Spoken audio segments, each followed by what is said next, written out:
Cet engin vaut très cher, plusieurs centaines de milliers d'euros pour cette mini-pelle.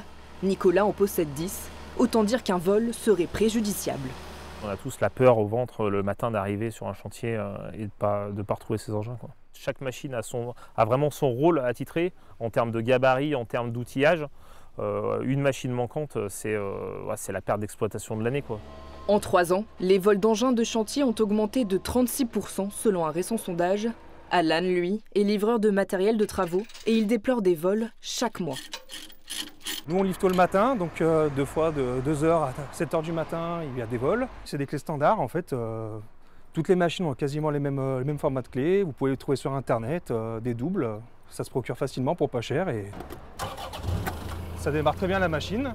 Alors, en Isère, ces 3 associés ont eu une idée. Un antivol mécanique médaillé d'or au concours Lépine. Donc ces 2 leviers servent à faire avancer la machine en avant et à reculer. Et le système en fait mécanique qu'on a fait, il sert à venir bloquer les 2 leviers. On peut démarrer la machine, mais on ne peut pas avancer à reculer avec pour pouvoir la charger. Donc elle tourne à 360 degrés. Une idée simple en apparence, mais dotée d'une alarme de 120 décibels et d'un système de géolocalisation.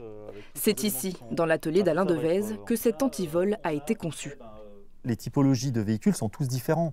Vous avez des longueurs différentes, des angles différents, des largeurs différentes, des diamètres de tubes différents. Tous les constructeurs ont leur process et il a fallu rendre l'ensemble universel. Encore quelques semaines de travail pour finaliser le prototype avant une commercialisation espérée en septembre. De quoi peut-être soulager les patrons du BTP.